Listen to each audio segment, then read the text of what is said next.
Ramsés II no buscó en sus hijas a nuevas amantes, sino las únicas aliadas de sangre divina capaces de sostener el imperio de un faraón que cometió el error de sobrevivir a todos sus herederos.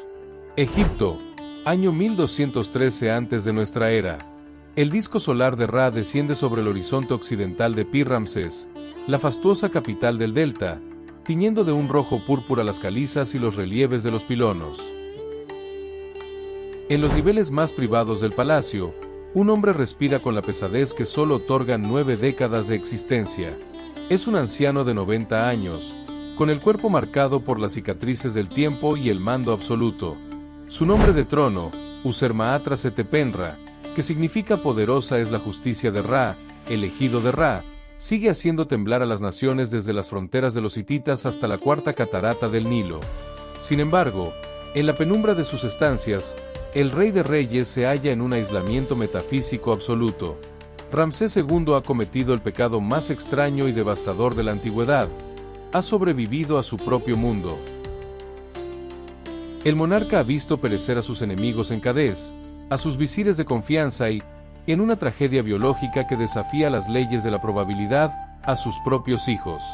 12 herederos directos, príncipes educados en la estrategia militar y la administración de los gnomos, han descendido a la Duat mucho antes que su progenitor. Sus grandes esposas reales, los pilares de legitimidad del trono, son ahora solo sombras que habitan en las cámaras funerarias del Valle de las Reinas. El imperio más vasto de la dinastía XIX pende de un hilo de identidad que amenaza con extinguirse. Es aquí donde el soberano toma una resolución que quiebra los esquemas morales del futuro. Eleva al rango de consortes supremas a sus propias hijas, Bintanat y Meritamón. ¿Estamos ante una degeneración senil o ante una maniobra maestra de alta política teológica? Mientras la cultura popular simplifica este vínculo como un escándalo de lujuria, la realidad grabada en los muros de los templos narra una historia de resistencia desesperada. Ramsés no buscaba el calor de nuevas amantes, buscaba anclas litúrgicas para evitar que el Ma'at, el orden cósmico, colapsara ante el vacío de su sucesión. Para descifrar este enigma, debemos mirar hacia la luz de su juventud, cuando el concepto de soledad era inexistente. Hubo una época en que el hijo de Ra no caminaba solo por las arenas de Egipto. Nefertari Merien Mut, la más bella, amada de Mut, no fue solo una esposa, fue su embajadora ante la corte hitita y su pilar sagrado. La devoción de Ramsés por ella trascendió lo privado. En el templo menor de Abu Simbel, el faraón rompió el canon arquitectónico milenario, ordenó tallar la efigie de su reina con la misma escala que la suya, otorgándole una paridad divina que igualaba a la mujer con el Dios vivo. Sin embargo, la muerte de Nefertari hacia el año 25 del reinado, seguida por la de su segunda esposa principal, la influyente Isetnofret, generó una crisis de estado que los textos oficiales apenas se atreven a sugerir. El cargo de Emet Nesut Beret, o Gran Esposa Real, era una institución técnica indispensable. En la cosmogonía egipcia, la reina encarnaba a la diosa Hathor, la fuerza femenina que permitía que los rituales de fecundidad y la estabilidad del reino tuvieran validez ante la Enéada de Heliópolis. Sin una reina de sangre incuestionable, el faraón estaba ritualmente incompleto, un sol sin cielo. Ramsés poseía un harén vasto, poblado por princesas de potencias extranjeras, pero las leyes de la teogamia eran inflexibles. Solo los hijos nacidos de una gran esposa real poseían el carisma sagrado, el Sa, para gobernar. Al extinguirse las madres del linaje principal, la legitimidad de los hijos varones supervivientes comenzó a tambalearse frente a las ambiciones de otras facciones nobiliarias. Si el soberano introducía una línea de sangre externa mediante un nuevo matrimonio con una casa noble, entregaba de facto las llaves del trono a un clan ajeno. Si permanecía solo, la corona perdía su validación metafísica ante el clero de Tebas. La solución se hallaba en su propia simiente sagrada. Bintanat, su primogénita con Isetnofret, no era solo una hija, era la portadora del código solar de la dinastía XIX. Según la mitología de Heliópolis, los dioses no están sujetos a los tabúes de los simples mortales. Ramsés, convencido de su propia transustanciación en una deidad viviente, entendió que su estirpe era la única digna de compartir su estatus. Unirse a su propia hija era un acto de preservación de la esencia divina en un mundo que se desmoronaba bajo el peso del tiempo. Visualicen la atmósfera cargada de incienso de mirra y resinas exóticas en Pi Ramsés cuando Bint Anat, cuyo nombre de origen semítico significa hija de Anat, fue elevada a la dignidad suprema. No estamos ante una ceremonia privada, sino ante un cambio de paradigma dinástico que afectaba a toda la administración del Estado. Una hija asumiendo las insignias y el protocolo ritual que antes pertenecieron exclusivamente a su madre. Los registros monumentales son inequívocos al respecto. Ella recibió una cuota de autoridad ejecutiva real. En los relieves, Bint Anat aparece con el modius, la corona de la reina, y el cetro de las grandes de alabanzas, atributos que consolidaban su estatus como corregente en la sombra de un padre que ya no podía caminar solo. Aquí el debate académico entre expertos internacionales se torna complejo. ¿Fue este un matrimonio carnal en el sentido moderno? Aunque la mirada contemporánea busca una respuesta biológica, la egiptología funcional sugiere una necesidad puramente litúrgica. Ramsés, ya en su sexta década de mando, requería una figura femenina que presidiera los festivales Ed, los ritos de rejuvenecimiento místico donde el faraón debía demostrar ante los dioses que aún poseía el vigor para sostener el doble Egipto. Bint Anat actuaba como la garantía teológica de que el linaje seguía activo y vigoroso. No obstante, la arqueología desafía el simbolismo puro con datos materiales. En las paredes de la tumba QV71 del Valle de las Reinas, se menciona a una pequeña princesa, también llamada Bint Anat, cuyos epítetos la identifican claramente como nacida del propio faraón y de su hija primogénita. Si aceptamos esta descendencia, la tesis de la superlínea de sangre cobra una fuerza política aterradora. Ramsés estaba blindando su herencia contra la entropía de la historia. Al elevar a sus propias hijas, creaba una casta superior dentro de la familia real, una élite genética que eliminaba cualquier posibilidad de que un general ambicioso o un visir del sur reclamara derechos al trono mediante un enlace matrimonial. No era una búsqueda de placer hedonista, era una fortificación de carne y hueso alrededor de una corona que empezaba a pesar demasiado para un solo hombre. Tras el ascenso de Bint Anat, Ramsés repitió el patrón con Meritamón, la hija que tuvo con la añorada Nefertari. Si la primera representaba la política y la fuerza de la facción de Isetnofret, Meritamón era la encarnación de la nostalgia solar y la belleza de la reina más querida de Egipto.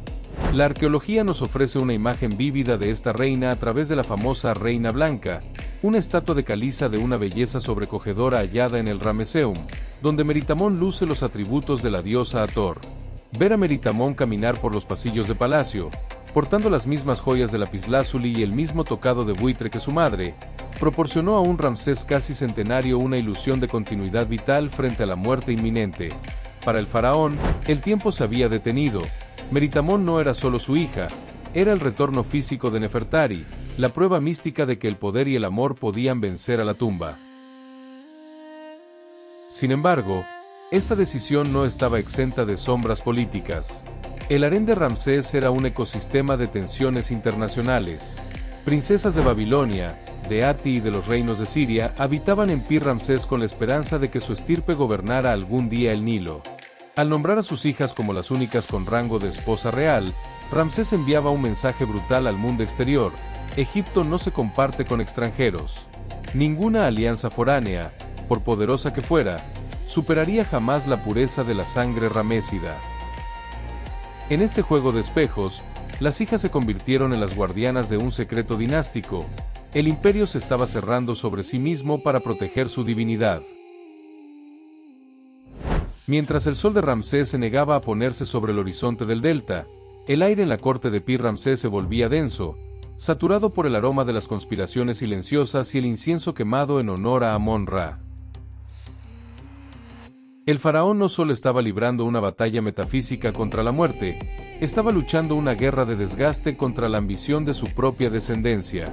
En el sistema de harén del Imperio Nuevo, conocido como el Generet, la jerarquía era absoluta, pero con un rey que superaba los 80 años, las reglas de cortesía empezaron a resquebrajarse. Con más de 50 hijos varones, el palacio se había transformado en un ecosistema de lealtades fragmentadas, donde cada príncipe, apoyado por su propia red de escribas, generales y sumos sacerdotes, aguardaba que el último suspiro del anciano fuera el inicio de su propia hegemonía dinástica. Aquí es donde el rol de las hijas esposas, Bint Anat y Meritamón, trasciende lo puramente ritual para convertirse en un dispositivo de seguridad nacional de primer orden. Al elevarlas a la dignidad de grandes esposas reales, Ramsés creó un búnker de sangre impenetrable alrededor de su persona. Ellas no eran solo consortes decorativas, eran las administradoras jefas del harén y las únicas personas con acceso irrestricto y privado a la alcoba de un rey cuya fragilidad era el secreto de estado mejor guardado de todo Egipto. Nadie, ni el visir más influyente ni el general más condecorado, podía acercarse al faraón sin pasar por el filtro riguroso de estas mujeres que eran, simultáneamente, sus hijas, sus esposas y sus preceptoras políticas. Sin embargo, este blindaje generó un resentimiento que los jeroglíficos oficiales apenas se atreven a susurrar. Las reinas de origen extranjero se veían humilladas y desplazadas de la jerarquía protocolaria por la propia sangre del rey. Imagine la tensión diplomática. La princesa hitita Maa-Torneferura, hija de Atusili III, cuya llegada fue celebrada como el mayor logro de la paz mundial, se veía obligada a inclinar la cabeza ante una joven que ostentaba el poder no por tratado, sino por linaje consanguíneo. Este aislamiento era una puesta en escena de la divinidad eterna. Mientras el país sufría inestabilidad económica por el gasto excesivo en monumentos, el círculo íntimo del faraón mantenía la ilusión del Maat. Las hijas eran las actrices principales, enviando un mensaje de continuidad. Mientras la sangre de Ramsés permaneciera en el trono, el imperio no envejecería. Pero el tiempo es un dios que no acepta sacrificios, y el precio de esta ilusión lo pagarían los sucesores que heredarían un estado exhausto y una burocracia anquilosada.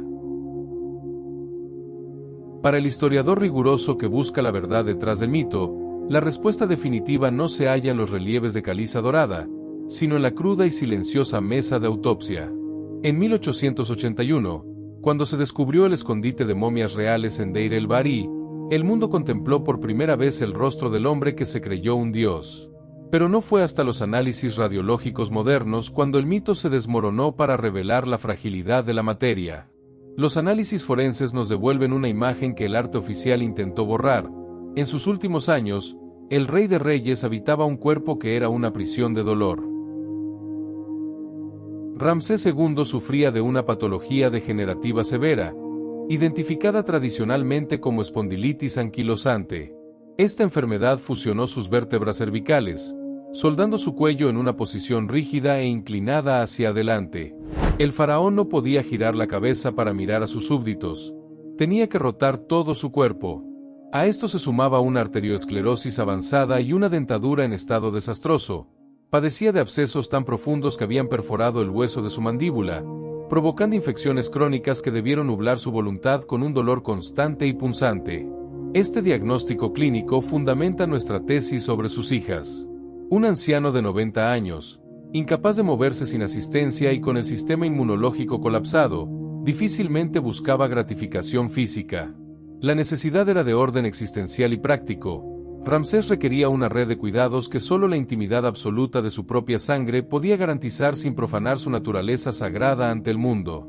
En el rígido protocolo egipcio, que un extraño viera la debilidad, el temblor o la supuración de un dios vivo era un sacrilegio que amenazaba la estructura misma del universo. Sus hijas esposas eran sus enfermeras sacerdotales, las únicas autorizadas por la teología para tocar y vestir al dios herido. Ellas sostenían la máscara de poder que el imperio necesitaba para no entrar en pánico. Fue el triunfo de la teología del cuidado sobre la decadencia de la carne. Mientras el mundo veía a un coloso, ellas veían a un padre que apenas podía sostener el cetro. El inevitable ocaso llegó finalmente en el año 66 de su reinado, cuando el sol de Ramsés se ocultó definitivamente. Cuando el faraón cerró los ojos, el país no experimentó un alivio, sino un vértigo paralizante. Durante 3 generaciones completas, los egipcios no habían conocido a otro soberano. Ramsés era la única constante en un mundo cambiante. El despertar tras su funeral fue gélido y violento. Egipto se dio cuenta de que el mundo exterior no se había detenido a esperar que su faraón eterno terminara de morir. El hombre que finalmente subió al trono, Merneptah, era el hijo número 13. Sus 12 hermanos mayores habían muerto de viejos esperando una corona que nunca llegaba. Merneptah era ya un hombre de 60 años, cansado y con su propia salud comprometida. La estrategia de las hijas esposas había evitado una guerra de sucesión inmediata, permitiendo una transición pacífica, pero el precio político fue una parálisis administrativa catastrófica. Mientras el anciano rey se obsesionaba con la pureza de su linaje y la construcción de templos autorreferenciales, nuevas y aterradoras amenazas se gestaban en las sombras del Mediterráneo. Apenas unos años después del entierro de Ramsés en el Valle de los Reyes, Merneptah tuvo que enfrentarse a la realidad, la invasión masiva de los pueblos del mar y las revueltas constantes en las fronteras libias. El ejército que heredó estaba comandado por generales que nunca habían visto una guerra real y que habían crecido bajo la sombra de un dios que descuidó la inteligencia militar por mantener su búnker familiar. Las hijas esposas desaparecen de los anales históricos casi en el mismo instante en que el sarcófago fue sellado. Su función técnica había concluido. Eran las reliquias de una era que se negaba a pasar, y con su partida, el velo de la divinidad se rasgó para revelar un imperio exhausto, con las arcas vacías y al borde de una decadencia que duraría siglos. La dinastía 19 nunca recuperaría el brillo de los años de Nefertari. La obsesión de Ramsés por el control dejó una herida que ni el oro podría sanar. Hoy, los colosales de Ramsés II en el gran templo de Abu Simbel continúan desafiando al sol cada amanecer, imperturbables ante el paso de los milenios. Pero si el espectador se aleja del rostro gigante del rey y observa con detenimiento la base de esas estatuas, encontrará figuras menores, talladas con una delicadeza que contrasta con la brutalidad del coloso. Son sus hijas. Ramsés logró su objetivo más desesperado. No está solo en la eternidad, sus hijas lo sostienen incluso en la piedra. La crónica de las hijas esposas no debe leerse como un relato de depravación antigua, sino como una lección profunda sobre la trágica soledad que acompaña al poder absoluto. Nos recuerda que incluso el hombre que se hacía llamar hijo de Ra, temía, por encima de todo, a la oscuridad de ser olvidado y a la fragilidad de su propia obra. Su decisión de romper el mayor tabú de su tiempo fue el último sacrificio ritual de un hombre que no supo cómo dejar de ser un dios para volver a ser simplemente un humano.